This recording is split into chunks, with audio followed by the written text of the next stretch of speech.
രാമ രാമ രാമ ഹരേ ഹരേ ഹരേ കൃഷ്ണ കൃഷ്ണ കൃഷ്ണ ഹരേ ഹരേ ഹരേ രാമ രാമ രാമ ഹരേ ഹരേ ഹരേ കൃഷ്ണ കൃഷ്ണ കൃഷ്ണ ഹരേ ഹരേ ഹരേ രാമ രാമ ഹരേ ഹരേ ഹരേ കൃഷ്ണ കൃഷ്ണ ഹരേ ഹരേ ഹരേ രാമ ഹരേ രാമ രാമ ഹരേ ഹരേ ഹരേ കൃഷ്ണ ഹരേ കൃഷ്ണ കൃഷ്ണ ഹരേ ഹരേ ഹരേ രാമ ഹരേ രാമ ഹരേ ഹരേ ഹരേ കൃഷ്ണ ഹരേ ഹരേ കൃഷ്ണ കൃഷ്ണ ഹരേ ഹരേ ഹരേ ഹരേ ഹരേ രാമ രാമ രാമ ഹരേ ഹരേ ഹരേ കൃഷ്ണ हरे कृष्णा ഹരേ കൃഷ്ണ മാതാജി हरे कृष्णा प्रणाम हरे ഹരേ कृष्णा കൃഷ്ണ हरे ഹരേ कृष्णा കൃഷ്ണ മരത്തിനി हरे कृष्णा എല്ലാവർക്കും ഹരേ പ്രണാമം. കൃഷ്ണ മാതാജി हरे कृष्णा ओम नमो भगवते वासुदेवाय ओम नमो भगवते वासुदेवाय ओम नमो भगवते वासुदेवाय ओम अज्ञानतिमिरान्धस्य ज्ञानाञ्जनाशलाकया चक्षुरुन्मीलितं येन तस्मै श्रीगुरवे नमः. नमो विष्णुपादाय कृष्णप्रेष्ठाय भूतले श्रीमते भक्तिवेदान्त स्वामिनिति नामिने. नमस्ते सारस्वते देवे गौरवाणी प्रचारिणे निर्विशेष शून्यवादी पाश्चात्य देशतारिणे. जय श्री कृष्ण चैतन्य प्रभु नित्यानंद श्री अद्वैत गदाधर श्रीवासादि गौर भक्त वृंद. हरे कृष्ण कृष्ण कृष्ण हरे हरे हरे राम राम राम हरे हरे. हरे कृष्ण निगम कल्पतरोर्गलितं फलं सुखमुखामृतद्रव संयुतं पिबत भागवतं रसमालयं मुहुरहो रसिका भुवि भावुकाः. नारायणं नमस्कृत्यं नरं चैव नरोत्तमं देवीं सरस्वतीं व्यासं ततो जयमुदीरयेत्. नष्टप्रायेषु भद्रेषु नित्यं भागवत सेवया भगवते उत्तमश्लोके भक्तिर्भवति नैष्टिकी. कृष्णाय वासुदेवाय देवकी नंदनाय च नंदगोपकुमाराय गोविन्दाय नमो नमः. हरे कृष्ण कृष्ण कृष्ण हरे हरे हरे राम राम राम हरे हरे. ഹരേ കൃഷ്ണ. ശ്രീ ശ്രീ രാധാ ഗോവിന്ദ് ടെമ്പിൾ ഇസ്കോൺ മാംഗ്ലൂരിന്റെ ഭാഗവതം ക്ലാസ്സിലേക്ക് എല്ലാവർക്കും സ്വാഗതം. ഹരേ കൃഷ്ണ. എല്ലാവർക്കും പ്രണാമം. ഹരേ കൃഷ്ണ ഹരേ മാതാജി കൃഷ്ണ മാതാജി. ഹരേ കൃഷ്ണ. ഹരേ കൃഷ്ണ. എല്ലാവർക്കും പ്രണാമം. ഹരേ കൃഷ്ണ. ഹരേ കൃഷ്ണ. നമ്മൾ ഇന്ന് ശ്ലോകം 14 അല്ലേ എടുക്കേണ്ടത്? അതെ ഹരേ കൃഷ്ണ മാതാജി ഹരേ കൃഷ്ണ ഹരേ കൃഷ്ണ. അപ്പൊ 13-ാമത്തെ ശ്ലോകത്തില് നമ്മൾ എന്താ കണ്ടതെന്നല്ലേ? 14-ാമത്തെ ശ്ലോകത്തില് ഭഗവത്ഗീതയും ഭാഗവതത്തെ കുറിച്ചും പറഞ്ഞു തന്നത് അല്ലെ. ഭഗവത്ഗീത ഭഗവാന്റെ വാണിയാന്ന് പറഞ്ഞു. ഭാഗവതം എന്ന് പറയുന്നത് എന്താ പറഞ്ഞത്? സർവജീവാത്മകളുടെ ഭൗതിക ബന്ധനങ്ങളിൽ നിന്നും പൂർണ്ണമായ മോചനമാണ് ശ്രീമദ്. മോചനം. ഭാഗവത്ഗീത മാനവരാശിക്ക് മുക്തിക്ക് ഏറ്റവും അഭികാമ്യമായ ഫലം പ്രാപ്തമാക്കാനായിട്ട് നമ്മൾ രണ്ട് ഗ്രന്ഥങ്ങൾ പറഞ്ഞത് ഭഗവത്ഗീത ഭാഗവതമാണെന്ന് പറഞ്ഞു. ഭാഗവതം എന്ന് പറയുന്നത് ഭഗവാന്റെ കർമ്മങ്ങളുടെ അതീന്ദ്രിയമായ ആഖ്യാനമാണെന്ന് പറഞ്ഞു. ഭാഗവതം ഭഗവാന്റെ ലീലാവിലാസങ്ങളുടെ. അതെ. പിന്നെ എല്ലാ ജീവജാലങ്ങൾക്കും എന്താ പറഞ്ഞ എല്ലാ ജനങ്ങൾക്കും ഭൗതിക ബന്ധനത്തിൽ നിന്ന് പൂർണ്ണമായ മോചനം നേടാൻ ഉദ്ദേശിച്ചിട്ടുള്ളതാണ് എന്ത് ഭാഗവതം എന്ന് പറഞ്ഞു അല്ലെ. പക്ഷെ അത് എന്താ പറഞ്ഞത് വ്യാസദേവന്റെ പ്രതിനിധികൾക്കും വ്യാസദേവനെ പോലുള്ള മുക്താത്മാക്കൾക്കും മാത്രമേ എന്ത് സാധിക്കുള്ളൂ എന്ന് പറഞ്ഞു. അത് വിശദമായിട്ട് വർണ്ണിക്കാനായിട്ട് സാധിക്കുള്ളൂ എന്ന് പറഞ്ഞു. അത് മനസ്സിലാക്കണമെങ്കിൽ നമുക്ക് എന്ത് വേണം പറഞ്ഞു? നമ്മള് പരിപൂർണമായ ഇന്ദ്രിയങ്ങൾ കൊണ്ട് മാത്രമേ അത് ഗ്രഹിക്കാനും മനസ്സിലാക്കാനും സാധിക്കുള്ളൂ എന്നുള്ളത് നമുക്ക് പറഞ്ഞു തന്നു കഴിഞ്ഞ ശ്ലോകത്തില്.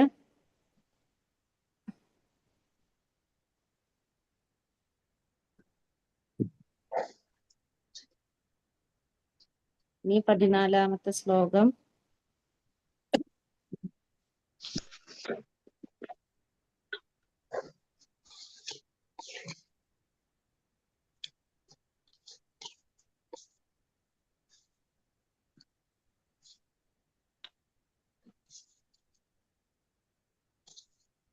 ഡിസ്റ്റർബ് ഉണ്ടെങ്കിൽ പറഞ്ഞോളൂ കേട്ടാ.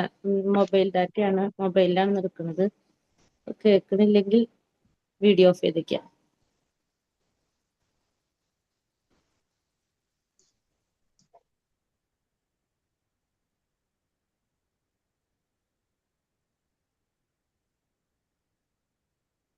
കാണുന്നുണ്ടോ കറക്റ്റ് ആയിട്ട്? കാണുന്നുണ്ട് മാതാജി. മാതാജി കാണുന്നുണ്ട്. ഹരേ നന്നായിട്ട് കൃഷ്ണ. കാണുന്നുണ്ട്.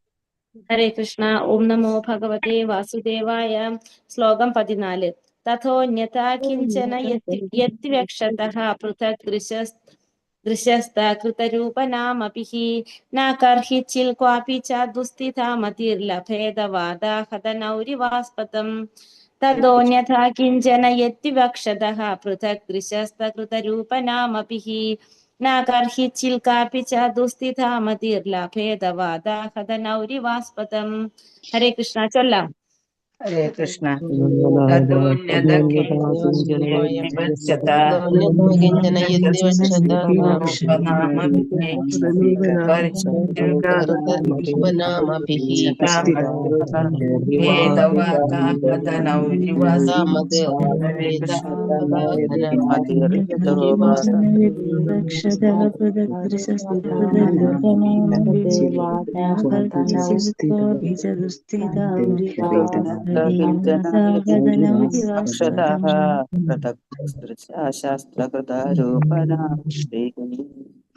ഹരേ കൃഷ്ണ.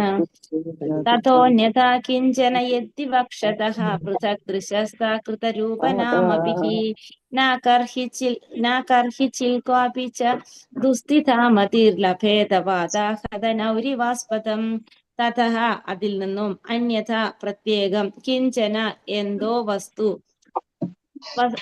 എന്തൊക്കെ തന്നെയായാലും, വിവക്ഷതഃ വിവരിക്കാൻ ആഗ്രഹിക്കുന്ന, പൃഥക് വേർപ്പെടുത്തിയ, ദൃശ വീക്ഷണം, തത്കൃത ആ പ്രതിപ്രവർത്തനത്തെ സംബന്ധിച്ച, രൂപ രൂപം, നാമഭിഹി നാമങ്ങളാൽ, ന കർഹിച്ചിൽ ഒരിക്കലും, ക്വാപി യാതൊരു, ച ദുസ്ഥിതാമതി ചഞ്ചല മനസ്സ്, ലഭേദ നേട്ടങ്ങൾ, വാദ ആഹത അനിലനാൽ പ്രക്ഷുബ്ധമാക്കപ്പെടുന്നു, നൗ വഞ്ചി ഇവ പോലെ, ആസ്പദം സ്ഥലം.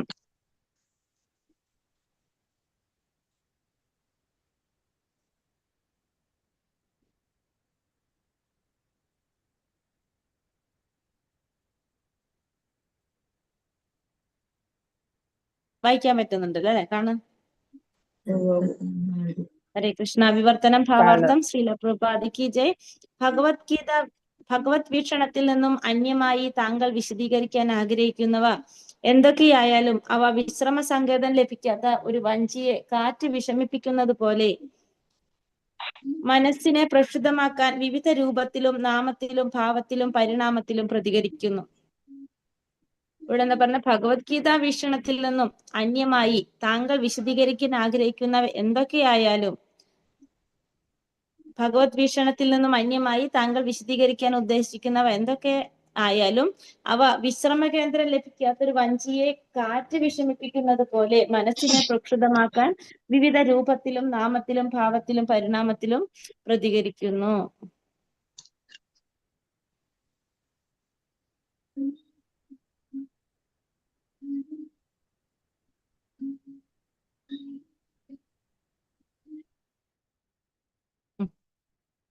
ഇവിടെ എന്താ പറഞ്ഞത്, അപ്പൊ ഭഗവാന്റെ വീക്ഷണത്തിൽ നിന്നും വ്യത്യസ്തമായിട്ട് താങ്കൾ വിശദീകരിക്കാൻ ആഗ്രഹിക്കുന്നത് എന്തൊക്കെയാണെങ്കിലും അതെങ്ങനെ സംഭവിക്കുന്നു, എങ്ങനെ പോലെ ആയിരിക്കും എന്ന് പറയണത്.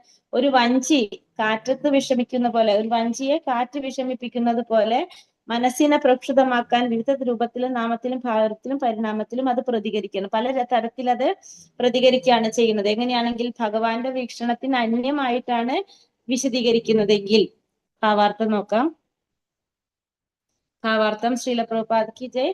വേദസാഹിത്യങ്ങളുടെ സർവ്വ വിവരണങ്ങളുടെയും പ്രസാധകൻ ശ്രീ വ്യാസദേവനാകുന്നു. അപ്രകാരം സുഖോപദായക കർമ്മങ്ങൾ, ദാർശനിക ജ്ഞാനം, മായാശക്തി, ഭക്തിയുടെ സേവനം എന്നിങ്ങനെ വിവിധ രൂപങ്ങളിൽ അദ്ദേഹം അതീന്ദ്രിയ സാക്ഷാത്കാരത്തെ വിശദീകരിച്ചു. അവയെ കൂടാതെ അദ്ദേഹത്തിന്റെ നിരവധി പുരാണങ്ങളിൽ അനവധി ദേവന്മാരെ വ്യത്യസ്ത രൂപനാമങ്ങളിൽ ആരാധിക്കാൻ അദ്ദേഹം ഉപദേശിക്കുന്നു. തൽഫലമായി ഭഗവത് സേവനത്തിൽ എപ്രകാരം മനസ്സിനെ ഏകാഗ്രമാക്കണമെന്നറിയാതെ സാമാന്യ ജനങ്ങൾ കുഴങ്ങുന്നു. ആത്മസാക്ഷാത്കാരത്തിന്റെ യഥാർത്ഥ മാർഗമെന്നറിയാതെ അവർ സദാ വിഷമിക്കുന്നു. വ്യാസദേവനാൽ രചിക്കപ്പെട്ട വേദസാഹിത്യങ്ങളിലെ ഈ ശ്രദ്ധാർഹമായ ന്യൂനതയെ ശ്രീ നാരദൻ ഊന്നിപ്പറയുകയും അപ്രകാരം അദ്ദേഹം സർവ്വതിനെയും ഭഗവാനുമായി മാത്രം ബന്ധപ്പെടുത്തി ബന്ധപ്പെടുത്തി വിശദമാക്കുന്നതിന് ദൃഢമായി പരിശ്രമിക്കുകയും ചെയ്യുന്നു. ഇവിടെ എന്താ പറയുന്നത്? വേദസാഹിത്യങ്ങളെ എല്ലാ വേദസാഹിത്യങ്ങളുടെയും സർവ്വ വിവരണങ്ങളുടെയും പ്രസാധകൻ ആരാണ്? വ്യാസമഹർഷിയാണ്. അപ്രകാരം സുഖോപദായക കർമ്മങ്ങൾ, ദാർശനിക ജ്ഞാനം, മായാശക്തി, ഭക്തിയുടെ സേവനം എന്നിങ്ങനെ വിവിധ രൂപങ്ങളിൽ അദ്ദേഹം അതീന്ദ്രിയ സാക്ഷാത്കാരത്തെ വിശദീകരിച്ചു. അതീന്ദ്രിയമായ സാക്ഷാത്കാരത്തെ പല രീതിയിൽ പറയാണ് ഇവിടെ. എന്താണ്? സുഖോപദായകമായ കർമ്മങ്ങൾ, സുഖം നൽകുന്ന കർമ്മങ്ങള്, ദാർശനിക ജ്ഞാനം, മായാശക്തി, ഭക്തിയുടെ സേവനം, അങ്ങനെ വിവിധ രൂപങ്ങളിൽ അദ്ദേഹം അതീന്ദ്രിയ സാക്ഷാത്കാരത്തെ വിശദീകരിച്ചു.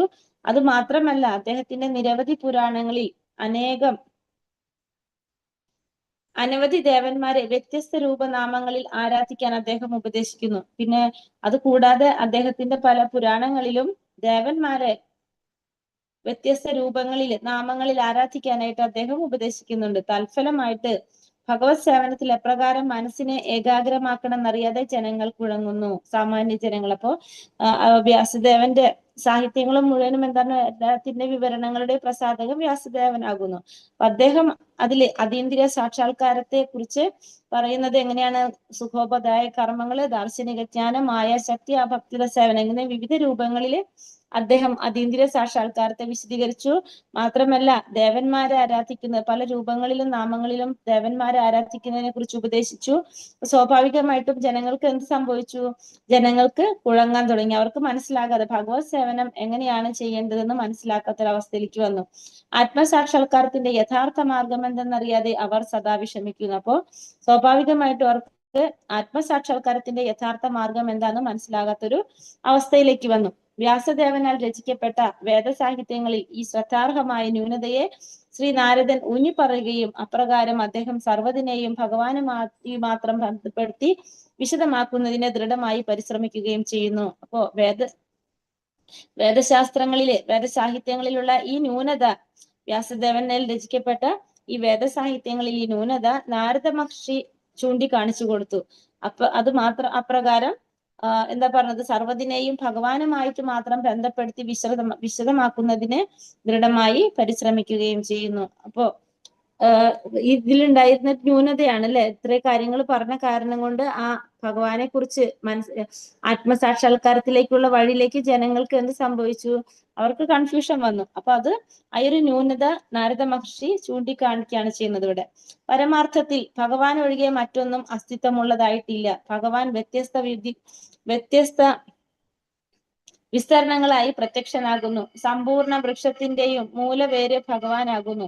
സമ്പൂർണ്ണ ശരീരത്തിന്റെയും ആമാശയം ഭഗവാനാകുന്നു. വൃക്ഷത്തിന് ജലം പ്രദാനം ചെയ്യുന്നതിനുള്ള ശരിയായ മാർഗം തായ്വേരിൽ ജലം പകരുകയാണ്. എത്രത്തോളം ഭക്ഷണം ആമാശയത്തിന് നൽകുന്നുവോ അത്രത്തോളം ഊർജം ആമാശയം ശരീരത്തിന്റെ എല്ലാ ഭാഗങ്ങൾക്കും നൽകുന്നു. ആകയാൽ ഭാഗവത പുരാണം ഒഴികെ മറ്റൊരു പുരാണവും ശ്രീ വ്യാസദേവൻ സംഗ്രഹിച്ചില്ല. എന്തെന്നാൽ അതിൽ നിന്നുള്ള ലവലേശമായ വ്യതിചലനം പോലും ആത്മസാക്ഷാത്കാരത്തിന് നാശമുണ്ടാകുന്നു. അല്പമായ വ്യതിയാനം പോലും അത്തരം നാശം വരുത്തുന്നുവെങ്കിൽ പിന്നെ നിരപേക്ഷ സത്യമായ പരമദിവ്യ പുരുഷനിൽ നിന്നും അന്യമായ ആശയങ്ങളെ ദക്ഷമായി വിവരിച്ചതിനെ കുറിച്ച് എന്താണ് അഭിപ്രായപ്പെടുക? ഇവിടെ എന്താ പറയുന്നത്? പരമാർത്ഥത്തിൽ ഭഗവാൻ ഒഴികെ മറ്റൊന്നിനും എന്തില്ല? അസ്തിത്വമുള്ളതായിട്ടില്ല. ശാശ്വതമായിട്ടുള്ളത് ആര് മാത്രമാണ്? ഭഗവാൻ മാത്രമാണ്. ഭഗവാൻ വ്യത്യസ്ത വിസ്തരണങ്ങളായിട്ട് പ്രത്യക്ഷനാകുന്നു. പല രൂപത്തിലും ഭഗവാന്റെ കുറെ വിസ്തരങ്ങളായിട്ട് ഭഗവാൻ പ്രത്യക്ഷനാകുന്നുണ്ട്. സമ്പൂർണ്ണ വൃക്ഷത്തിന്റെയും മൂലവേര് ആരാണ്? ഭഗവാനാണ്. സമ്പൂർണ്ണ ശരീരത്തിന്റെ ആമാശയം ആരാണ്? ഭഗവാനാണ്. വൃക്ഷത്തിന് ജലം പ്രദാനം ചെയ്യുന്നതിനുള്ള ശരിയായ മാർഗം വേരിലൂടെ ജലം പകരുക എന്നുള്ളത്. അപ്പൊ വേരില് ജലം പകർന്നു കഴിഞ്ഞാൽ സ്വാഭാവികമായിട്ടും എന്താണ്? ആ വൃക്ഷത്തിന്റെ എല്ലാ ഭാഗങ്ങളിലേക്ക് കിട്ടും. അതേപോലെ തന്നെ ആമാശയത്തിന് എത്രത്തോളം ഭക്ഷണം ആമാശയത്തിന് നൽകുന്നോ അത്രത്തോളം ഊർജം ആമാശയം ശരീരത്തിന്റെ എല്ലാ ഭാഗങ്ങൾക്കും നൽകുന്നു. അപ്പൊ അതേപോലെ തന്നെയാണ് ഇവിടെ എന്ത് പറയണത്? ഭഗവാന്റെ ദേവന്മാരും എന്ന് പറയുന്നത് ഭഗവാന്റെ അംശമാണ്. അപ്പോ ഭഗവാനെ ഭഗവാനെ നമുക്ക് എന്ത് സമർപ്പിച്ചാലും അതെന്താണ്, അത് എല്ലാവർക്കും കിട്ടുന്നതാണ്. അത് ഇവിടെ പിന്നെ വേറെ എന്താ പറഞ്ഞ, ആകയാൽ ഭാഗവത പുരാണം ഒഴികെ മറ്റൊരു പുരാണവും ശ്രീ വ്യാസദേവൻ സംഗ്രഹിച്ചിട്ടില്ല.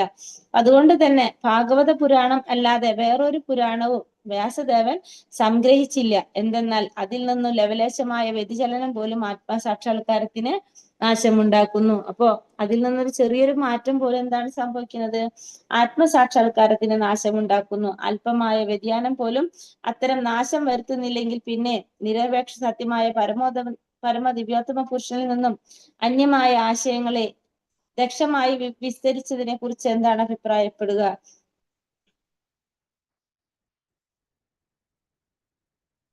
അല്പമായ വ്യതിയാനം പോലും, അപ്പൊ ചെറിയൊരു മാറ്റം പോലും നാശം വരുത്തുന്നുവെങ്കിൽ പിന്നെ നിരപേക്ഷ സത്യമായ പരമദിവ്യോത്തമ പുരുഷനിൽ നിന്നും അന്യമായിട്ടുള്ള ആശയങ്ങളെ ദക്ഷമായി വിസ്തരിച്ചതിനെ കുറിച്ച് എന്താണ് അഭിപ്രായപ്പെടുക? അപ്പൊ ശ്രീ വ്യാസദേവൻ ഇവിടെ എന്താ പറഞ്ഞത്, പുരാണമായിട്ടുള്ള ഭാഗവതം അല്ലാതെ വേറൊന്നിനെ കുറിച്ച് എന്തായാലും ഭാഗവത പുരാണം ഒഴികെ മറ്റൊരു പുരാണവും അദ്ദേഹം സംഗ്രഹിച്ചില്ല. കാരണം അതിന്റെ ലെവലേശമായിട്ടുള്ള ഒരു വ്യതിയാനം പോലും നമുക്ക് എന്ത് പ്രോബ്ലം ഉണ്ടാക്കുന്ന പറഞ്ഞ ആത്മസാക്ഷാത്കാരത്തിന് നാശം സൃഷ്ടിക്കും. അപ്പൊ അതുകൊണ്ട് തന്നെ വേറെ ഒരു പുരാണം ഒന്നും അദ്ദേഹം എന്ത് ചെയ്തില്ല, സംഗ്രഹിച്ചില്ല, ഭാഗവത പുരാണം ഒഴികെ. അപ്പോ അല്പമായിട്ടുള്ള ഒരു വ്യതിയാനം പോലും നാശം വരുത്തുന്നെങ്കിൽ പിന്നെ ഭഗവാനിൽ നിന്നും അന്യമായിട്ടുള്ള, ഭഗവാനെ കുറിച്ച് പറയാത്ത, ഭഗവാന്റെ മഹാത്മ്യങ്ങൾ വർണ്ണിക്കാത്ത ആ ആശയങ്ങള് അതിനെ കുറിച്ച് എന്താണ് അഭിപ്രായം പറയേണ്ടത്? കാരണം ഭഗവാനിൽ നിന്ന് ആത്മസാക്ഷാത്കാരത്തിന് ചെറിയൊരു ലവലേശമായ വ്യതിയാനം പോലും സാക്ഷാത്കാരത്തിന് നാശമുണ്ടാക്കുന്നതാണെങ്കിൽ അല്പമായ വ്യതിയാനം പോലും ഉണ്ടാക്കുന്നെങ്കിൽ നിരപേക്ഷ സത്യമായ ഭഗവാനിൽ നിന്നും അന്യമായ ആശയങ്ങളെ ദക്ഷമായി വിസ്തരിക്കുന്നതിനെ കുറിച്ച് എന്താണ് അഭിപ്രായപ്പെടുക? അപ്പൊ നമുക്ക് എന്താ ഇവിടെ പറയണത്, അപ്പൊ ഭഗവാനെ കുറിച്ച് വർണ്ണിക്കാത്ത അതിനെ കുറിച്ച് പിന്നെ എന്താണ് പറയാനുള്ളത്?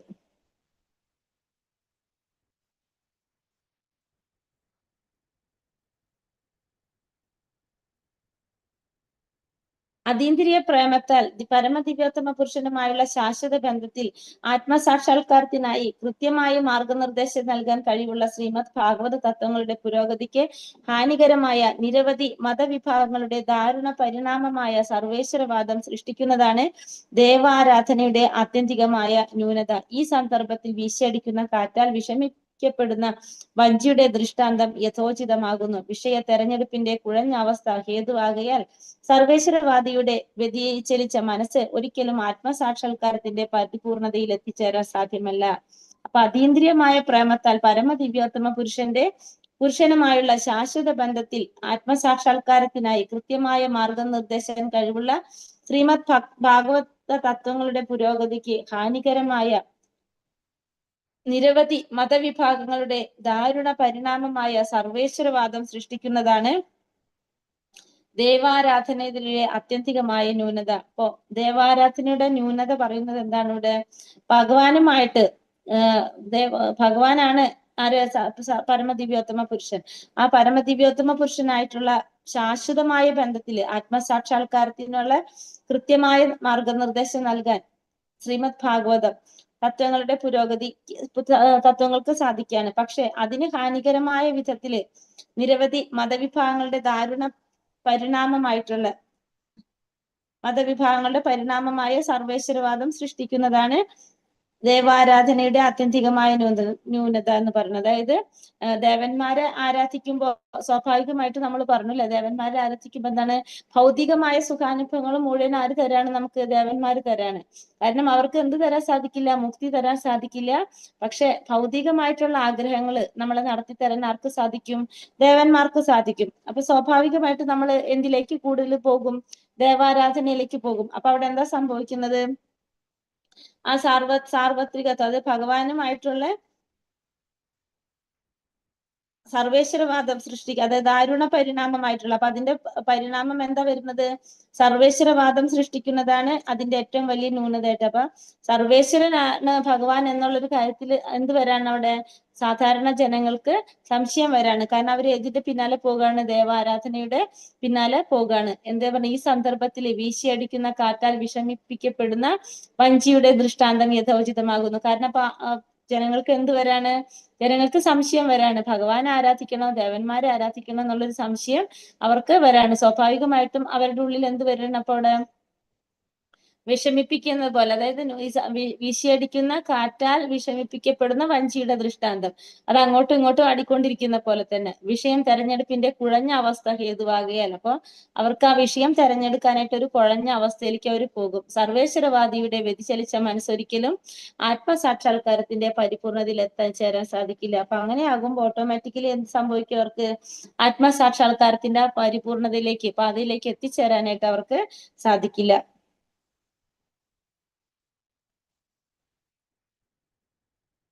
ശ്ലോകം 15.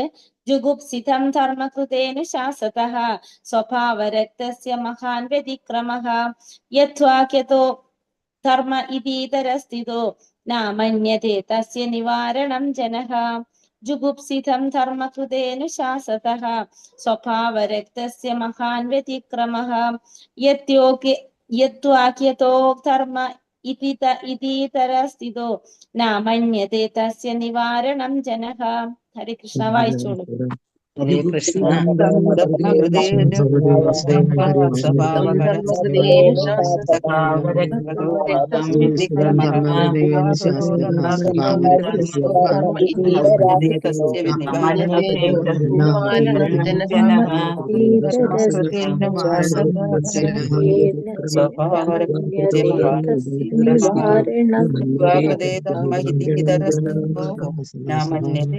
നിവാരണം ജനഃ.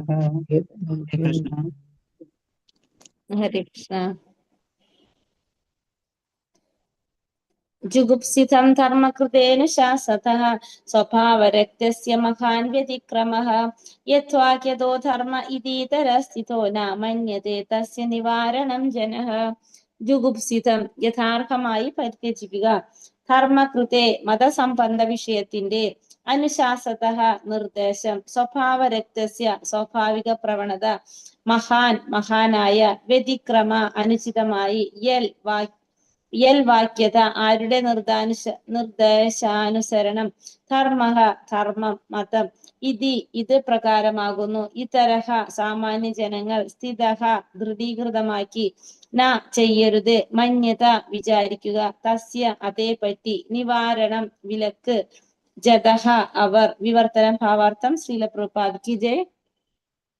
വിവർത്തനം. സാമാന്യ ജനങ്ങൾക്ക് ആനന്ദിക്കാനുള്ള പ്രവണത പ്രകൃതിയായുള്ളതാണ്. അങ്ങ് ആ പ്രവണതയെ മതത്തിന്റെ പേരിൽ പ്രോത്സാഹിപ്പിച്ചു. ഇപ്പോ കഴിഞ്ഞ ശ്ലോകത്തിൽ പറഞ്ഞു അല്ലെ, ഭഗവാനാണോ അവർക്ക് എന്താണ് സർവേശാതിശയത്വം അല്ലെ, എന്താ പറഞ്ഞൂടെ,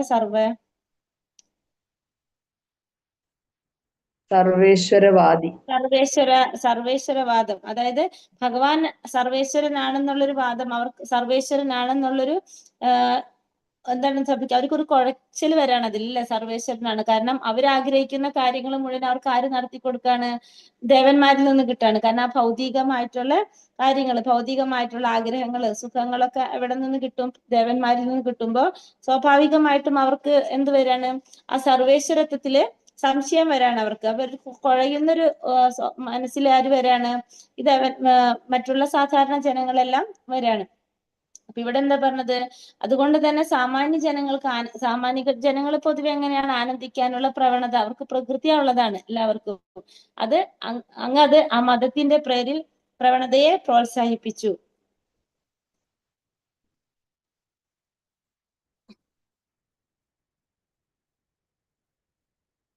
മതത്തിന്റെ പേരിൽ അങ്ങ് അവരത് പ്രോത്സാഹിപ്പിച്ചു. ഇത് ദണ്ഡനാർഹവും സർവ്വത അനുചിതവുമാകുന്നു. അങ്ങയുടെ നിർദ്ദേശങ്ങളാൽ അവർ നയിക്കപ്പെടുന്നവരാകിയാൽ അത്തരം പ്രവർത്തനങ്ങളെ അവർ മതത്തിന്റെ പേരിൽ അംഗീകരിക്കുകയും നിഷേധങ്ങളെ കഷ്ടിച്ച് പാലിക്കുന്നവരുമാകുന്നു. അപ്പൊ ഇവിടെ എന്താ സംഭവിച്ചത്?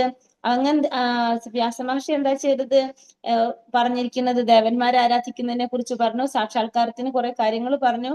അപ്പൊ സ്വാഭാവികമായിട്ടും അവർക്ക് എന്താണ്? ഭൗതികമായിട്ടുള്ള ആഗ്രഹങ്ങളോട് ആനന്ദിക്കാനായിട്ട് ആഗ്രഹമുള്ളവരായിരുന്നു എല്ലാവരും.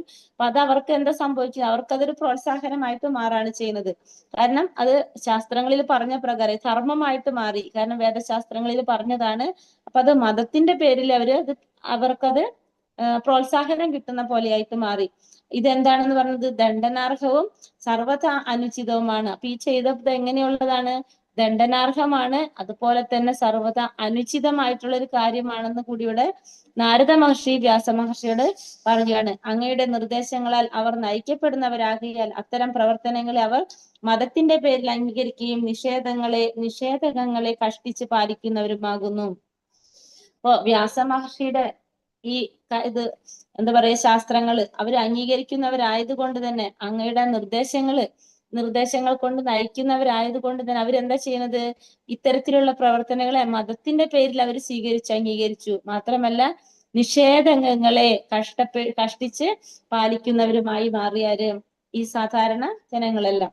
ഭാവാർത്ഥം: മഹാഭാരതത്തിലും മറ്റ് സാഹിത്യങ്ങളിലും വിശദമായി വർണ്ണിച്ചിരിക്കുന്ന സുഖോപഭോഗ കർമ്മങ്ങളുടെ നിയന്ത്രിത നിർവഹണത്തിന്റെ അടിസ്ഥാനത്തിലുള്ള വിവിധ വേദസാഹിത്യങ്ങളുടെ വ്യാസദേവന്റെ രചനയെ ശ്രീ നാരദൻ ഇതോടൊപ്പം പരിത്യജിക്കുന്നു. ജന്മജന്മാന്തരങ്ങളായ സുദീർഘമായ ഭൗതിക സംസർഗത്താൽ മനുഷ്യർക്ക് അതിനോട് പ്രകൃതിയെ തന്നെ മനച്ചായുണ്ട്.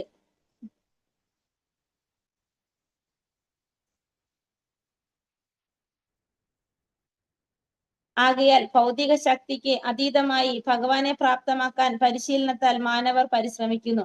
മാനവ ജീവിതത്തിന്റെ ഉത്തരവാദിത്വത്തെ പറ്റി അവർക്ക് യാതൊരു ബോധവുമില്ല.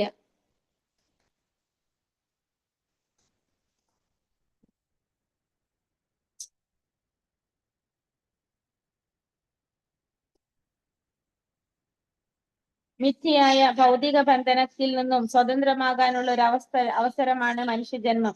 വേദങ്ങളാൽ ഉദ്ദേശിക്കുന്നത് ഭഗവത് ധാമത്തിലേക്ക് മടങ്ങി പോവുകയാണ്. അപ്പൊ മഹാഭാരതത്തിലും മറ്റു സാഹിത്യങ്ങളിലും വിശദമായിട്ട് വർണ്ണിച്ചിരിക്കുന്ന സുഖോപഭോഗ കർമ്മങ്ങളുടെ നിയന്ത്രിയ നിർവഹണത്തിന്റെ അടിസ്ഥാനത്തിലുള്ള വിവിധ വേദസാഹിത്യങ്ങളുടെ വ്യാസദേവന്റെ രചനയെ ശ്രീ നാരദൻ ഇതോടൊപ്പം പരിത്യജിക്കുന്നു. അപ്പൊ നാരദ മഹർഷി ഇത്രയും കാര്യങ്ങൾ പറഞ്ഞത് എന്തുകൊണ്ടാണ്? കാരണം വേദങ്ങളിൽ പറഞ്ഞിരിക്കുന്ന ഈ സുഖഭോഗ കർമ്മങ്ങളെ കുറിച്ച് പറഞ്ഞിരിക്കുന്ന കാര്യങ്ങളെയാണ് നാരദ മഹർഷി എന്ത് ചെയ്തത്, വ്യാസദേവന്റെ രചനയിൽ അദ്ദേഹം തെറ്റ് ചൂണ്ടിക്കാണിച്ചു കൊടുത്തത്, അതിലുണ്ടായിരുന്ന പോരായ്മകൾ ചൂണ്ടിക്കാണിച്ചു കൊടുത്തത്. ജന്മജന്മാന്തരങ്ങളായ സുദീർഘമായ ഭൗതിക സംസർഗത്താൽ മനുഷ്യർക്ക് അതിനോട് പ്രകൃതിയാ തന്നെ ചായ്വുണ്ട്. ആകയാൽ ഭൗതിക ശക്തിക്ക് അതീതമായി ഭഗവാനെ പ്രാപ്തമാക്കാൻ പരിശീലനത്താൽ മാനവർ പരിശ്രമിക്കുന്നു. അപ്പൊ സ്വാഭാവികമായിട്ട് എന്താണ്, ജന്മജന്മാന്തരങ്ങളായിട്ടുള്ള സുദീർഘമായ ഭൗതിക സംസർഗത്താല് മനുഷ്യർക്ക് പൊതുവെ എന്തിനുള്ള ചായ്വുണ്ട്, ഈ സുഖഭോഗങ്ങളോടുള്ള ഒരു ചായ്വുണ്ട്. അപ്പൊ അതിപ്പോ എന്താ സംഭവിക്കുന്നത്, ഇത്തരത്തിലുള്ള ശാസ്ത്രങ്ങളിലൂടെ അതിലേക്ക് ചായ്വ് ഒന്നും കൂടി വരാണ് സംഭവിക്കുന്നത്. ആകയാൽ ഭൗതിക ശക്തിക്ക് അതീതമായി ഭഗവാനെ പ്രാപ്തമാക്കാൻ പരിശീലനത്താൽ മാനവർ പരിശ്രമിക്കും. ഭൗതികമായ ശക്തിക്ക് അതീതമായിട്ട് ഭഗവാനെ പ്രാപ്തമാക്കാനായിട്ട് പരിശീലനം കൊണ്ട് എന്ത് ചെയ്യാണ്, മാനവർ പരിശ്രമിക്കുകയാണ് ചെയ്യുന്നത്. മാനവ ജീവിതത്തിന്റെ ഉത്തരവാദിത്വത്തെ പറ്റി അവർക്ക് യാതൊരു ബോധവുമില്ല. മിഥ്യയായ ഭൗതിക ബന്ധനത്തിൽ നിന്നും സ്വതന്ത്രമാകാനുള്ള ഒരു ഉപാധിയാണ് മിഥ്യയായ ഭൗതിക ബന്ധനത്തിൽ നിന്ന് സ്വതന്ത്രമാകാനുള്ള ഒരു അവസരമാണ് മനുഷ്യജന്മം. അപ്പൊ മാനവ ജീവിതത്തിന്റെ ഉത്തരവാദിത്വത്തെ പറ്റി ആർക്കൊരു ബോധവുമില്ല. സാധാരണ ജനങ്ങൾക്ക് ഈ മാനവധർമ്മം എന്താണെന്നതിനെ കുറിച്ച് യാതൊരു ബോധമില്ല. അപ്പൊ ഈ ബന്ധനത്തിൽ നിന്ന് സ്വതന്ത്രമാകാനുള്ള ഒരു അവസരമാണ് എന്ത്, ഈ ഒരു മനുഷ്യജന്മം എന്ന് പറയുന്നത്. അതിന് വേണ്ടിയിട്ടുള്ളതാണ് ഭഗവത് ധാമത്തിലേക്ക് മടങ്ങി പോകാനായിട്ട്. വേദങ്ങളാൽ ഉദ്ദേശിക്കുന്നത് ഭഗവത് ധാമത്തിലേക്ക് മടങ്ങി പോവുകയാണ്. അപ്പൊ ഈ വേദങ്ങളെല്ലാം നമ്മൾക്ക് പറയുന്നത് എന്താണ്, നമ്മുടെ പരമമായ ധർമ്മം എന്താണോ അത് അനുഷ്ഠിച്ചുകൊണ്ട് ഭഗവാന്റെ ധാമത്തിലേക്ക് മടങ്ങി പോകുക എന്നുള്ളതാണ് പറയുന്നത്. പക്ഷെ ഇതിനെ കുറിച്ചൊന്നും ആർക്കൊരു ധാരണയുമില്ല. സാധാരണ മാനവ ജീവിതത്തിൽ മനുഷ്യർക്ക് യാതൊരു ബോധവും ഇല്ല. 84 ലക്ഷത്തോളം രൂപപരിണാമ ചക്രങ്ങളിൽ ആവർത്തിക്കുന്ന അനുക്രമ ജീവിതങ്ങൾ പാപിയായ ബദ്ധജീവാത്മാക്കളുടെ തടവ് ജീവിതമാകുന്നു. ഈ 84 ലക്ഷത്തോളം വരുന്ന ഈ ജീവാത്മാക്കളിൽ അത് ആവർത്തിച്ച് വരുന്ന ഈ ജീവിതങ്ങൾ എങ്ങനെയാണ് പറഞ്ഞത്, നമ്മുടെ ഒരു തടവ് ജീവിതമാണ്. ഈ ഭൗതിക ലോകത്തിൽ ഒരു ജന്മം എന്ന് പറയുന്നത് തടവ് ജീവിതമാണെന്ന് ഇവിടെ പറയാണ്. ഈ തടവറയിൽ നിന്നും സ്വതന്ത്രമാകാനുള്ള ഒരു അവസരമാണ് മനുഷ്യജന്മം. ആ തടവറയിൽ നിന്ന് മോചനം ലഭിക്കാനുള്ള ഒരു അവസരമാണ് നമുക്ക് എന്തിലൂടെ കിട്ടുന്നത്, ഒരു മനുഷ്യജന്മത്തിലൂടെ നമുക്ക് കിട്ടുന്നത്. അപ്രകാരം ഭഗവാനുമായി നഷ്ടപ്പെട്ട ബന്ധത്തെ പുനഃസ്ഥാപിക്കുകയാണ് മനുഷ്യരുടെ ഏകധർമ്മം. ആകയാൽ യഥാർത്ഥ സ്ഥിതിക്ക് വിധേയമായി മതാനുഷ്ഠാനങ്ങളുടെ പേരിൽ ഇന്ദ്രിയാസ്വാദനങ്ങൾക്കായി പദ്ധതികൾ ആസൂത്രണം ചെയ്യുന്നതിനെ ഒരിക്കലും പ്രോത്സാഹിപ്പിക്കരുത്. അപ്പൊ നമുക്ക് ഈ ഒരു മനുഷ്യജന്മത്തിലൂടെ എന്താ സാധിക്കുന്നത്? തടവറയിൽ നിന്ന് സ്വതന്ത്രമാകാനുള്ള ഒരു അവസരമാണ് നമുക്ക് എന്തിലൂടെ സാധിക്കുന്നത്? ഈ മനുഷ്യജന്മത്തിലൂടെ സാധിക്കുന്നത്. അപ്രകാരം നമുക്ക് എന്ത് സാധിക്കും? ഭഗവാനുമായിട്ട് നഷ്ടപ്പെട്ട ഒരു ബന്ധത്തെ പുനഃസ്ഥാപിക്കാനായിട്ടും നമുക്ക് അതിലൂടെ സാധിക്കും. അപ്പോ യഥാർത്ഥ സ്ഥിതിക്ക് വിധേയമായി മതാനുഷ്ഠാനങ്ങളുടെ പേരിൽ ഇന്ദ്രിയാസ്വാദനങ്ങൾക്കായി പദ്ധതികൾ ആസൂത്രണം ചെയ്യുന്നതിനെ ഒരിക്കലും പ്രോത്സാഹിപ്പിക്കാനായിട്ട് പാടില്ല. അപ്പോ നമ്മൾ ഈ ധാർമ്മികമായിട്ടുള്ളൊരു ബാധ്യതയാണ്, ഒരു കടമയാണ് എന്ന് ചിന്തിച്ചുകൊണ്ട് ആ മതാനുഷ്ഠാനങ്ങളുടെ പേരിൽ ഇന്ദ്രിയാസ്വാദനങ്ങൾക്കായിട്ട് നമ്മള് പദ്ധതികൾ പ്ലാൻ ചെയ്യുന്നത് ഒരിക്കലും എന്ത് പാടില്ല, അതിനൊന്നും നമ്മൾ പ്രോത്സാഹിപ്പിക്കാനായിട്ട് പാടില്ല.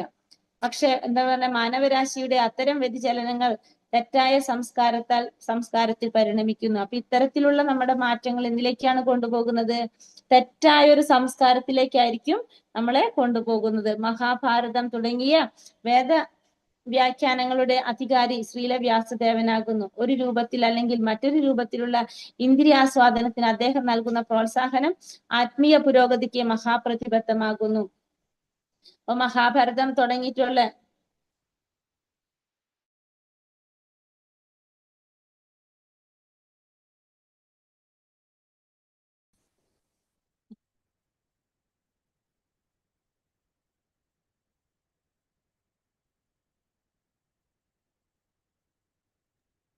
ഹരേ കൃഷ്ണ. ശബ്ദം വരുന്നില്ലല്ലോ മാതാജി. ഹരേ ഒരു മിനിറ്റ്, ഡിസ്റ്റർബ് ആവുന്നുണ്ട് സൗണ്ട്. ഇപ്പൊ ഓക്കെ ആണോ? ഓക്കെ. ഇപ്പൊ ഓക്കെയാണ്. ഹരേ കൃഷ്ണ. മാനവരാശി മഹാഭാരതം തുടങ്ങിയ വേദവ്യാഖ്യാനങ്ങളുടെ അധികാരി ശ്രീല വ്യാസദേവനാണ്. നമുക്കറിയാം മഹാഭാരതം തുടങ്ങിയ വേദവ്യാഖ്യാനങ്ങളുടെ അധികാരിയും ശ്രീല വ്യാസദേവനാണ്. കഴിഞ്ഞ ശ്ലോകങ്ങളിൽ നമ്മൾ മനസ്സിലാക്കിയിട്ടുണ്ട്. ഒരു രൂപത്തിൽ അല്ലെങ്കിൽ മറ്റൊരു രൂപത്തിലുള്ള ഇന്ദ്രിയാസ്വാദനത്തിന് അദ്ദേഹം നൽകുന്ന പ്രോത്സാഹനം ആത്മീയമായ പുരോഗതിക്ക് മഹാപ്രതിബന്ധമാകുന്നു. അപ്പോ അദ്ദേഹം നൽകുന്ന പ്രോത്സാഹനം ഒരു തരത്തിൽ അല്ലെങ്കിൽ മറ്റൊരു തരത്തില് അദ്ദേഹം നൽകുന്ന ഈ പ്രോത്സാഹനം എന്താ സംഭവിക്കുന്നത്? ആത്മീയ പുരോഗതിക്ക് തടസ്സമാകാണ് ചെയ്യുന്നത്. ഈ ഇന്ദ്രിയാസ്വാദനത്തിന് നൽകുന്ന പ്രോത്സാഹനം ആത്മീയമായ പുരോഗതിക്ക് തടസ്സമാകാണ് ചെയ്യുന്നത്. എന്തെന്നാൽ ഭൗതിക ബന്ധനത്തിൽ സാമാന്യ ജനങ്ങളെ ആകർഷിച്ചു നിർത്തിയിരിക്കുന്ന ഭൗതിക പ്രവർത്തനങ്ങളെ പരിത്യജിക്കാൻ അവർ തയ്യാറാകുന്നില്ല. അപ്പൊ എന്താ സംഭവം വരുന്നത് ഇവിടെ? അവർക്ക് ഒരിക്കലും ഈ ഭൗതിക ബന്ധനത്തില് അവരെ ആകർഷിക്കുന്ന പല പ്രവർത്തനങ്ങൾ ഉണ്ടാവും, അത് വിട്ടുകളയാനായിട്ട് അവരൊരിക്കലും തയ്യാറാകുന്നില്ല. ഹരേ കൃഷ്ണ. ഡിസ്റ്റർബ് ഉണ്ടോ? ഇല്ല ഇപ്പോഴില്ല. അവർ തയ്യാറാകുന്നില്ല. മാനവ സംസ്കാരത്തിന്റെ അസന്ധിഗ്ധമായ അവസ്ഥയിൽ മതാചാരങ്ങളുടെ പേരിൽ അത്തരം പ്രവർത്തനങ്ങൾ, അതായത് യജ്ഞാനുഷ്ഠാനപരമായിട്ടുള്ള മൃഗബലി അനിയന്ത്രിതമാകുമ്പോൾ ഭഗവാൻ സ്വയം ബുദ്ധനായി അവതരിച്ച് മതാനുഷ്ഠാനങ്ങളുടെ പേരിലുള്ള മൃഗബലിയെ നിർത്തലാക്കാനായി വേദങ്ങളുടെ അധികാരങ്ങളെ കുറ്റപ്പെടുത്തുന്നു. അപ്പോ എന്താ ഇവിടെ സംഭവിക്കുന്നത്?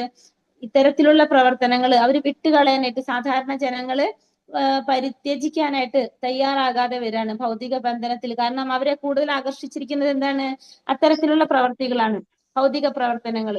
മാനവ സംസ്കാരത്തിന്റെ അസന്ധിഗ്ധമായ അവസ്ഥയിൽ അപ്പൊ മതാചാരങ്ങളുടെ പേരിൽ നടക്കുന്ന ഇത്തരത്തിലുള്ള പ്രവർത്തനങ്ങള് നിയന്ത്രിക്കാൻ പറ്റാതെ വരുന്ന ഒരു സമയത്ത് എന്താ സംഭവിക്കുന്നത്? ഭഗവാൻ അവതരിക്കുകയാണ് ചെയ്യുന്നത്. ഭഗവാൻ ബുദ്ധനായി അവതരിച്ചു. ഭഗവാൻ മൃഗബലിയെ നിർത്തലാക്കാനായി വേദങ്ങളുടെ അധികാരങ്ങളെ കുറ്റപ്പെടുത്തുന്നു. അതിനു വേണ്ടിയിട്ട് ഭഗവാൻ സ്വയം ആരായിട്ട് വന്ന് ബുദ്ധനായിട്ട്, ശ്രീബുദ്ധനായിട്ട് ഭഗവാൻ അവതരിക്കുകയാണ് ചെയ്തത്. കാരണം വ്യാസദേവന്റെ ആ രചനയിലുള്ള കൃത്യങ്ങള് അത് അനുസരിച്ച് ജനങ്ങൾ പെരുമാറാൻ തുടങ്ങിയപ്പോ അത് തെറ്റാണ് എന്ന് കാണിച്ചു തരാൻ വേണ്ടിയിട്ട്, അതിനെ കുറ്റപ്പെടുത്താൻ വേണ്ടി, വേദങ്ങളെ കുറ്റപ്പെടുത്താൻ വേണ്ടിയിട്ടാണ് ആരായിട്ട് വന്നത്? ഭഗവാൻ ശ്രീബുദ്ധനായിട്ട് അവതരിച്ചത്. ഇത് ശ്രീ നാരദ മുനി മുൻകൂട്ടി ദർശിക്കിയാൽ അദ്ദേഹം വേദങ്ങളെ പരിത്യജിച്ചു. അപ്പൊ ഇത് ആർക്ക് മനസ്സിലായി? നാരദ മഹർഷിക്ക് മുൻകൂട്ടി ദർശിക്കാനായിട്ട് ഇത് സാധിക്കും. അതുകൊണ്ട് തന്നെ അദ്ദേഹം എന്താണ് ഈ വേദങ്ങളെ പരിത്യജിച്ചു. ചില വേദസാഹിത്യങ്ങളിൽ അത്തരം നിയന്ത്രിത ബലികൾ വ്യവസ്ഥ ചെയ്തിരിക്കുന്നതിനാൽ മതാനുഷ്ഠാനങ്ങളുടെ മറവിൽ മാംസം ഇഷ്ടപ്പെടുന്നവർ ഏതെങ്കിലും ദേവന്റെയോ ദേവിയുടെയോ വിഗ്രഹങ്ങൾക്ക് മുന്നിൽ മൃഗവധം നിർവഹിക്കുന്നത് ഇപ്പോഴും തുടരുന്നു.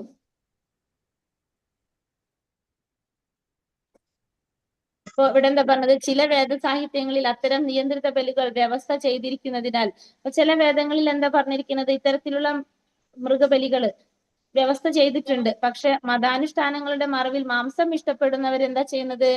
ദേവന്റെയോ ദേവിയുടെയോ വിഗ്രഹങ്ങൾക്ക് മുന്നിൽ മൃഗം വധം നിർവഹിക്കുന്നത് ഇപ്പോഴും തുടർന്നുകൊണ്ടിരിക്കുകയാണ്. കാരണം അവരുടേതായ സന്തോഷത്തിന് വേണ്ടിയിട്ട് അവരത് ഇപ്പോഴും അത് ചെയ്തുകൊണ്ടിരിക്കുകയാണ് ചെയ്യുന്നത്. കാരണം അത് അവർക്ക് ഇഷ്ടമുള്ളത് കൊണ്ട് തന്നെ. മാംസഭോജനത്തെ നിരുത്സാഹപ്പെടുത്താനായി അവ അപ്രകാരം അനുശാസിക്കുന്നു. മാംസഭോജനത്തെ നിരുത്സാഹപ്പെടുത്താനായിട്ട് അവ അപ്രകാരം അനുശാസിക്കുന്നു. എന്നാൽ ക്രമേണ അത്തരം മതാനുഷ്ഠാനങ്ങളുടെ ഉദ്ദേശം വിസ്മരിക്കപ്പെടുകയും കശാപ്പുശാലകൾ പ്രബലമായി തീരുകയും ചെയ്തു. പക്ഷെ പിന്നീട് എന്താ സംഭവിക്കുന്നത്? അവരുടെ ആഗ്രഹങ്ങൾക്ക് വേണ്ടിയായിട്ട് മാറാണ് ചെയ്യുന്നത്. കാരണം ശാസ്ത്രങ്ങളിൽ പറഞ്ഞിരിക്കുന്നത് എങ്ങനെയാണോ അതനുസരിച്ചല്ല നടക്കുന്നത്. ശാസ്ത്രങ്ങളിൽ പറഞ്ഞത് ആ സമയത്തും എന്തായിരുന്നു? ഒരു മൃഗബലി നടത്താന്ന് പറയണമെങ്കിൽ ആ മൃഗത്തിനെ ബലിയാട്ടി അർപ്പിക്കുമ്പോൾ അതിന് കുറെ പൂജാവിധികളും കർമ്മങ്ങളൊക്കെ ഉണ്ട്. അതൊക്കെ ചെയ്തു കഴിഞ്ഞാൽ ആ ബലിയാടാകുന്ന മൃഗത്തിന് നേരെ എന്താണ് ഈ ജനന മരണ ചക്രത്തിലൊന്നും പെടാതെ നേരെ സ്വർഗത്തിലേക്ക് പോകാനായിട്ട് സാധിക്കുകയാണ് ചെയ്യുന്നത്. ശ്രേഷ്ഠമായ ഒരു ജന്മം അതിന് കൈക്കൊള്ളാനായിട്ട് സാധിക്കും. പക്ഷെ എന്ത് ചെയ്തു? ഇതൊക്കെ വിട്ടു എന്ത് മാത്രമായി മാറി? മൃഗബലി മാത്രമായിട്ട് മാറി. മാംസഭോജനത്തിന് വേണ്ടിയിട്ടുള്ള മൃഗബലി മാത്രമായിട്ട് മാറാണ് ചെയ്യുന്നത്. അപ്പോ അത്തരത്തിൽ വരുമ്പോ എന്താണ് ഉദ്ദേശിക്കുന്നത്? സാധാരണ ഈ മതാനുഷ്ഠാനങ്ങളുടെ ആ ഉദ്ദേശം വിസ്മരിക്കപ്പെട്ടു. അത് എന്താണ് അതിന്റെ ഉദ്ദേശം? അത് ഇല്ലാതായിട്ട് കശാപ്പുശാലകൾ മാത്രമായിട്ട് എന്ത് ചെയ്തു വന്നു? കശാപ്പുശാലകളായി തീർന്നു. ഇപ്രകാരം സംഭവിക്കിയാൽ വേദാനുഷ്ഠാനങ്ങളെ യഥാർത്ഥമായും യഥായോഗ്യമായും വിശദീകരിക്കാൻ കൽപ്പുള്ളവരുടെ വാക്കുകൾ ശ്രവിക്കാൻ മൂഢ വൈദികവാദികൾ ഗൗരവപൂർണമായ താല്പര്യം കാട്ടുന്നില്ല. ഇപ്രകാരം സംഭവിച്ചത് കൊണ്ട് തന്നെ ഇത്തരത്തില് യഥാർഹമായും യഥായോഗ്യമായും വിശദീകരിക്കാനായിട്ട് കഴിവുള്ളവരുടെ വാക്കുകൾ ശ്രവിക്കാനായിട്ട് ഈ ഭൗതികവാദികളാരും തയ്യാറാകുന്നില്ല.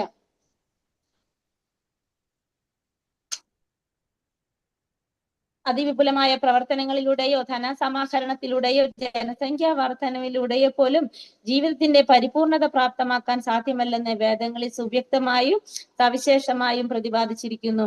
ഇപ്പോ ഇവിടെ എന്താ പറഞ്ഞ അതിവിപുലമായ പ്രവർത്തനങ്ങളിലൂടെ അല്ലെങ്കിൽ ധനസമാഹരണത്തിലൂടെ ജനസംഖ്യാ വർധനയിലൂടെ പോലും ജീവിതത്തിന്റെ പരിപൂർണത പ്രാപ്തമാക്കാൻ സാധ്യമാകില്ലെന്ന് വേദങ്ങളിൽ പറഞ്ഞിട്ടുണ്ട്. അതായത് നമ്മള് എന്തൊക്കെ പ്രവർത്തനങ്ങൾ ചെയ്താലും വിപുലമായിട്ടുള്ള പ്രവർത്തനങ്ങൾ ചെയ്താലോ ധനസമാഹരിച്ചാലോ ജനസംഖ്യാ വർധനയിലൂടെയൊന്നും നമുക്ക് എന്ത് സാധിക്കില്ല? ജീവിതത്തിന്റെ പരിപൂർണത മനസ്സിലാക്കാനായിട്ട് അത് പ്രാപ്തമാക്കാനായിട്ട് സാധിക്കില്ല എന്നുള്ളത് വേദങ്ങളില് സുവ്യക്തമായിട്ടും സവിശേഷമായിട്ടും പ്രതിപാദിച്ചിട്ടുണ്ട്. എന്നാൽ പരിത്യാഗത്തിലൂടെ മാത്രമേ അത് സാധ്യമാകുന്നുള്ളൂ. ഇത് സാധിക്കണമെങ്കിൽ എന്തിലൂടെ മാത്രമേ സാധിക്കുള്ളൂ? പരിത്യാഗത്തിലൂടെ മാത്രമേ നമുക്കിത് സാധിക്കുന്നുള്ളൂ. ഭൗതികവാദികൾ അത്തരം അനുശാസനകളെ ഗൗരവപൂർവമായി ചിന്തിക്കുന്നില്ല. അപ്പൊ ഭൗതികവാദികളൊന്നും ഇത്തരത്തിലുള്ള കാര്യങ്ങള് ഗൗരവമായിട്ട് ചിന്തിക്കുന്നില്ല. സന്യാസം എന്നറിയപ്പെടുന്ന ജീവിതം കുടുംബജീവിതത്തിൽ നിരാശരായവരെയും ചില ശാരീരിക വൈകല്യമുള്ള ഉപജീവനത്തിന് കഴിവില്ലാത്തവരെയും ഉദ്ദേശിച്ചിട്ടുള്ളതാണെന്നാണ് അവരുടെ പക്ഷം. അപ്പോ ഇവര് ചിന്തിക്കുന്നത് എന്താണ്? ഈ ഭൗതികവാദികൾ ചിന്തിക്കുന്നത് ഈ സന്യാസം എന്ന് പറയുന്നത് അല്ലെങ്കിൽ പരിത്യാഗം എന്ന് പറയുന്നത് കുടുംബജീവിതത്തിൽ നിരാശരായിട്ടുള്ളവർക്ക് അല്ലെങ്കിൽ ശാരീരിക വൈകല്യങ്ങളുള്ളവർക്ക് ഉപജീവിക്കാനായിട്ട് മാർഗമില്ലാത്തവർക്ക് അങ്ങനെയുള്ളവരെ ഉദ്ദേശിച്ച് മാത്രമാണ് ഈ സന്യാസ ജീവിതം എന്നാണ് ഇവരുടെയൊക്കെ ചിന്താഗതി വരുന്നത്. മഹാഭാരതം പോലുള്ള പുരാവൃത്ത ഭൗതിക വിഷയങ്ങൾ കൂടാതെ അതീന്ദ്രിയ വിഷയങ്ങൾ മാത്രം പ്രതിപാദിക്കുന്ന ഭഗവത്ഗീതയും ഉൾക്കൊള്ളിച്ച് മഹാഭാരതം പോലുള്ള പുരാവൃത്തങ്ങളിൽ ഭൗതിക വിഷയങ്ങൾ കൂടാതെ അതീന്ദ്രിയ വിഷയങ്ങൾ മാത്രം പ്രതിപാദിക്കുന്ന ഭഗവത്ഗീതയും ഉൾക്കൊള്ളിച്ചിരിക്കുന്നു. അപ്പൊ മഹാഭാരതത്തില് എന്താണ് ഭൗതിക വിഷയങ്ങൾ മാത്രമല്ല അതീന്ദ്രിയ വിഷയങ്ങളെ കുറിച്ചും പ്രതിപാദിക്കുന്ന ഭഗവത്ഗീതയും എന്തിൽ ഉൾപ്പെടുത്തിയിട്ടുണ്ട്? മഹാഭാരതത്തില് ഉൾപ്പെടുത്തിയിട്ടുണ്ട്. മഹാഭാരതത്തിലെ ഒരു ഭാഗത്തിൽ എന്താണ് ഭഗവത്ഗീതയെ കുറിച്ചാണ് പറയുന്നത്. ഭഗവത്ഗീത മഹാഭാരതത്തിന്റെ സമ്പൂർണാശയവും ഭഗവത്ഗീതയിലെ നിയാമകമായ നിർദ്ദേശങ്ങളിൽ പരമകോടിയിൽ എത്തിക്കുന്നു. ഇപ്പോ മഹാഭാരതത്തിന്റെ സമ്പൂർണ്ണ ആശയവും ഭഗവത്ഗീതയിലെ നിയാമകമായ നിർദ്ദേശങ്ങളിൽ പരമകോടിയിൽ എത്തിക്കുന്നതാണ്. മഹാഭാരതത്തിന്റെ സമ്പൂർണ്ണ ആശയവും ഉദ്ദേശിക്കുന്നത് തന്നെയാണ്. കാരണം മഹാഭാരതം നമുക്കറിയാം എന്തിനു വേണ്ടി രചിച്ചതാണ്? മനസ്സിലാക്കാൻ ബുദ്ധിമുട്ടുള്ളവർക്ക് എളുപ്പത്തിൽ മനസ്സിലാക്കാനായിട്ട് കഥാരൂപത്തിൽ രചിച്ചതാണെന്ന് നമ്മൾ പറഞ്ഞു. അപ്പൊ അതിലും എന്താണ് ഉദ്ദേശിക്കുന്നത്? ഭഗവത്ഗീതയിലെ നിയാമക നിർദ്ദേശങ്ങളാണ് ഇതിൽ പറഞ്ഞിരിക്കുന്നത്. മറ്റെല്ലാ കർമ്മങ്ങളും പരിത്യജിച്ച് നിർവിശേഷമായും പരിപൂർണമായും ഭഗവാൻ ശ്രീകൃഷ്ണന്റെ പാദാഭാജ്യങ്ങളിൽ അഭയം പ്രാപിക്കണമെന്ന നിയാമക നിർദ്ദേശമാണ് ഭഗവത്ഗീതയിലുള്ളത്. അപ്പൊ ഭഗവത്ഗീതയിൽ പറഞ്ഞിരിക്കുന്നത് എന്താണ്? സർവധർമാൻ പരിത്യജ മാമേകം ശരണം വ്രജ. എല്ലാ കർമ്മങ്ങളും പരിത്യജിച്ച് നിർവിശേഷമായും പരിപൂർണമായും ഭഗവാൻ ശ്രീകൃഷ്ണന്റെ പാദാരവിന്ദങ്ങളിൽ അഭയം പ്രാപിക്കണമെന്നാണ് ഏതിൽ പറഞ്ഞിരിക്കുന്നത്? ഭഗവത്ഗീതയിലും നിർദ്ദേശിച്ചിരിക്കുന്നത്. ഭൗതിക പ്രവണതയുള്ള വ്യക്തികൾ ഭഗവത്ഗീത എന്ന പരമവും പ്രധാനവുമായ വിഷയത്തെക്കാൾ സൂചിപ്പിച്ചിരിക്കുന്ന പരോപകാരപ്രദവും ലോകോപകാരപ്രദവും രാഷ്ട്രീയവും സാമ്പത്തികവുമായ പ്രവർത്തനങ്ങളിൽ അതിരേകമായി ആകർഷിതമാകുന്നു. അപ്പൊ ഭൗതിക പ്രവണതയുള്ള ജനങ്ങൾ എന്താണ്? ഭഗവത്ഗീത എന്ന പരമവും പ്രധാനവുമായ വിഷയത്തെക്കാൾ അവരെന്തിലാണ് ആകർഷണപ്പെടുന്നത്? പരോപകാരപ്രദവും ലോകോപകാരപ്രദവും രാഷ്ട്രീയവും സാമ്പത്തികവുമായ പ്രവർത്തനങ്ങളിലാണ് അവർ ആകർഷിക്കപ്പെടുന്നത്. വ്യാസദേവന്റെ ഈ അനുരഞ്ജന വേഷത്തെ നാരദൻ പ്രത്യക്ഷമായി ദണ്ഡനാർഹമെന്ന് വിശേഷിപ്പിക്കുകയും മനുഷ്യ ജീവിതത്തിന്റെ പരമവും പ്രഥമവുമായ ആവശ്യം ഭഗവാനുമായുള്ള ശാശ്വത ബന്ധം സാക്ഷാത്കരിക്കുകയും അപ്രകാരം ഭഗവാനെ താമസം വിന ശരണം പ്രാപിക്കുകയും ചെയ്യുകയാണെന്ന് സ്പഷ്ടമായും പ്രത്യക്ഷമായും ഉദ്ബോധിപ്പിക്കുകയും ചെയ്യുന്നു. അതുകൊണ്ട് തന്നെ നാരദ മഹർഷി എന്താ ചെയ്തത്? വ്യാസദേവന്റെ ഈ നിർദ്ദേശങ്ങളെ പ്രത്യക്ഷമായിട്ട് ദണ്ഡനാർഹമെന്ന് വിശേഷിപ്പിക്കുകയാണ് ചെയ്യുന്നത്. ഒരു മനുഷ്യ ജന്മത്തിന്റെ പരമമായും പ്രധാനമായിട്ടുള്ള ലക്ഷ്യം എന്താണ്? ഭഗവാനുമായിട്ടുള്ള ശാശ്വത ബന്ധം സാക്ഷാത്കരിക്കുക എന്നുള്ളതാണെന്നും ഭഗവാനെ ശരണം പ്രാപിക്കുക എന്നുള്ളതാണെന്നും സ്പഷ്ടമായിട്ടും പ്രത്യക്ഷമായിട്ടും ഇവിടെ പറയുകയാണ് ചെയ്യുന്നത്. രോഗത്തിന് അടിമപ്പെട്ട രോഗി ആ രോഗത്തിന് വിശേഷമായി വിലക്കപ്പെട്ട ഭക്ഷണ സാധനങ്ങൾ സ്വീകരിക്കാനുള്ള പ്രവണത സദാ പ്രകടിപ്പിക്കുന്നു. വിദഗ്ധനായ ഡോക്ടർ ഒരു തരത്തിലും ആ രോഗി ഭക്ഷിക്കാൻ പാടില്ലാത്ത ഭക്ഷണ പദാർത്ഥങ്ങൾ രോഗിക്ക് ഭാഗികമായി പോലും നൽകുന്നതിന് യാതൊരു വിട്ടുവീഴ്ചയ്ക്കും തയ്യാറാകുന്നില്ല. അപ്പൊ ഒരു അസുഖം വന്നിട്ടുണ്ടെങ്കിൽ എന്തൊക്കെ ഭക്ഷണങ്ങള് കഴിക്കാൻ പാടില്ല എന്ന് പറഞ്ഞാൽ സ്വാഭാവികമായിട്ട് ആ രോഗിക്ക് എന്ത് വരും? ഒരു പ്രവണത വരും, അത് കഴിക്കണം എന്നുള്ള ഒരു പ്രവണത വരും. പക്ഷെ ഒരിക്കലും ഒരു ഡോക്ടർ എന്ത് സമ്മതിക്കില്ല? ആ രോഗിക്ക് ഹാനികരമായിട്ടുള്ള ഭക്ഷണം കഴിക്കാനായിട്ട് യാതൊരു വിട്ടുവീഴ്ചയ്ക്കും ആര് തയ്യാറാകില്ല? ഡോക്ടർ തയ്യാറാകില്ല. ഫലോദിഷ്ട കർമ്മങ്ങളിൽ അഭിനിവേശമുള്ള ഒരാൾ ആത്മസാക്ഷാത്കാര പദവിയിലേക്ക് ക്രമേണ ഉയർത്തപ്പെടുമെന്നുള്ളതിനാൽ അയാളെ അതിൽ നിരുത്സാഹപ്പെടുത്തരുതെന്ന് ഭഗവത്ഗീതയിൽ അരുളി ചെയ്തിരിക്കുന്നു.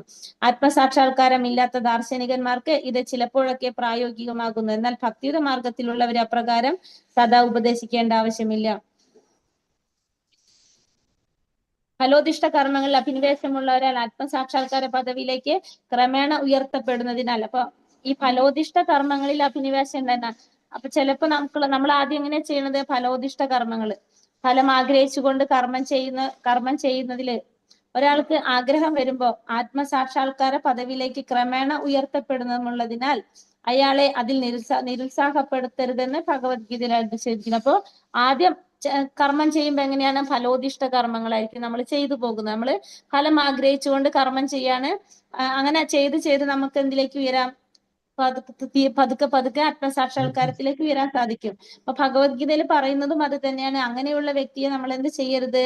ക്രമേണ ഉയർത്തപ്പെടുമെന്നതിനാൽ ആ വ്യക്തിയെ നമ്മൾ നിരുത്സാഹപ്പെടുത്താനായിട്ട് പാടില്ല എന്ന് ഭഗവത്ഗീതയിലും അരുളി ചെയ്തിരിക്കുന്നു. ആത്മസാക്ഷാത്കാരം ഇല്ലാത്ത ദാർശനികന്മാർക്ക് ഇത് ചിലപ്പോഴൊക്കെ പ്രായോഗികമാകുന്നു. അപ്പൊ ആത്മസാക്ഷാത്കാരം ഇല്ലാത്ത ദാർശനികന്മാർക്ക് ഇത് ചിലപ്പോഴൊക്കെ പ്രായോഗികമാകും. എന്നാൽ ഭക്തിയുടെ മാർഗത്തിലുള്ളവരെ അത് സദാ ഉപദേശിക്കേണ്ട ആവശ്യമില്ല. അപ്പോ സാധാരണ ജനങ്ങള്, അതായത് ആത്മസാക്ഷാത്കാരത്തെ കുറിച്ച് ചിന്തിക്കുന്നുണ്ടാവില്ല, പക്ഷെ അവർ ഈ പറഞ്ഞ പോലെ ഫലോദിഷ്ട കർമ്മങ്ങളിൽ ഏർപ്പെട്ടുകൊണ്ടിരിക്കുന്നവരാണെങ്കിൽ അവരുടെ അടുത്ത് നമുക്കിത് പ്രയോഗിക്കാനായിട്ട് നല്ലതായിരിക്കും. പക്ഷെ എന്താണ്? ഭക്തിയുടെ സേവനത്തിൽ ചെയ്യുന്നവര് അവരെ നമുക്ക് ഇതിനെക്കുറിച്ച് ഉപദേശിക്കേണ്ട ആവശ്യം വരുന്നില്ല. കാരണം അവരെന്താണ്? അവർ ഓൾറെഡി എന്ത് ചെയ്യുന്നവരാണ്? ഭക്തിയുടെ സേവനം ചെയ്യുന്നവരാണ്, ഭഗവാന് വേണ്ടിയിട്ട് കർമ്മം ചെയ്യുന്നവരാണ്. പക്ഷെ ഫലോദിഷ്ട കർമ്മങ്ങൾ ചെയ്യുന്നവരെ സംബന്ധിച്ചിടത്തോളം അവർക്കിത് പ്രായോഗികമാക്കി കൊണ്ടുവരാനായിട്ട് സാധിക്കും. കാരണം അവരെന്ത് ചിന്തിക്കില്ല? ഫലോദിഷ്ട കർമ്മങ്ങളെ കുറിച്ച്, അതായത് ഭഗവാന് വേണ്ടി കർമ്മം ചെയ്യാനായിട്ട് അവർ ചിന്തിക്കുന്നില്ല. അവര് ഫലം ആഗ്രഹിച്ചുകൊണ്ട് കർമ്മം ചെയ്യുന്നവരാണ്. പക്ഷെ അവരെ പ്രോത്സാഹിപ്പിക്കണം എന്ന് തന്നെയാണ് എന്തിൽ പറയുന്നത്, നിരുത്സാഹപ്പെടുത്തരുതെന്നാണ് ഭഗവത്ഗീതയിൽ പറയുന്നത്. കാരണം ക്രമേണ അവർക്ക് എന്തിനുള്ള സാധ്യത ഉണ്ട്, അവർക്ക് ഉയർന്നു വരാനുള്ള ഒരു സാധ്യത ഉണ്ട് എന്നുള്ളത് ഇവിടെ പറയാണിതിൽ. ഹരേ കൃഷ്ണ കൃഷ്ണ കൃഷ്ണ ഹരേ ഹരേ, ഹരേ രാമ രാമ രാമ ഹരേ ഹരേ, വഞ്ചാകൽപതരൂപേശ്ച കൃപാ സിന്ധോഭ്യവ ച പതിതാനാം